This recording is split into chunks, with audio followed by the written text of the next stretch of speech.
it comes to making cash on the side hustle has gone social. A 2024 survey of Gen Z entrepreneurs found 44% rely on social media as their primary marketing tool. A North Carolina woman who uses Facebook for her business says her side gig was threatened when a scammer locked her out of her own account. Reporter Caroline Hicks explains what happens so you can spot this kind of con.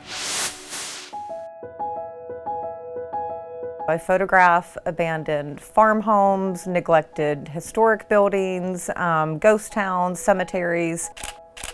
Laura Stotts created her Diary of Abandonment on Facebook 9 years ago. A few months ago, she was just starting to monetize it. Worked really hard to get there, and so it was a big milestone for me. That all changed when she received an email invitation to be a guest on a Facebook Live event with another influencer. They set up a Zoom call so she could learn how it works. The buttons that he's telling me to push are not there. I don't use Zoom often, so I'm feeling frustrated, thinking that I don't know what I'm doing. He's getting frustrated and he says, okay, let's just switch the Zoom call to your phone. At that point, he had my phone number. That's when he asked her to flip the phone camera around, showing him her account information on the computer screen. I feel like there was something that popped up on my phone that needed me to accept something, but it wasn't like two-factor authentication. I would add these 2 new email addresses. She was quickly removed as the administrator and lost all control of her account. Oh, I hung up immediately, yep. And then I went into, panic mode and I'm trying to do damage control.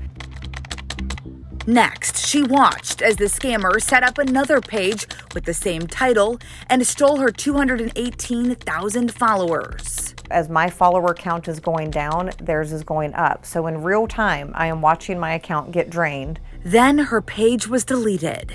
It felt like the equivalent of somebody coming into my shop, holding me at gunpoint, clearing out the register, stealing my business, all of my customers, and then shutting it down and kicking me out. She reported the hack to Meta and asked her followers to do the same. They created a second fake page and then migrated my followers again. These people study the operational processes of social media and they study us. And they just know how to be one step ahead of us. Cybersecurity expert Teresa Payton says this is a common scam. They'll actually point you to credentials that are legitimate credentials of somebody else. A real podcast show, a real influencer, a real organization. And then they take over the account and then they monetize the account.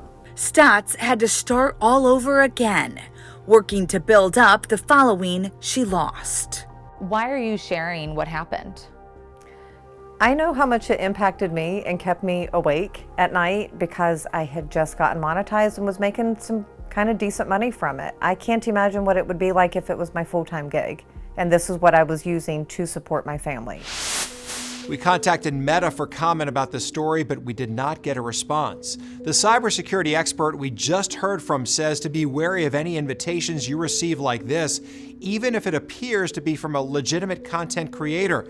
And as soon as someone asks you to show them your screen or share your credentials, that's a red flag.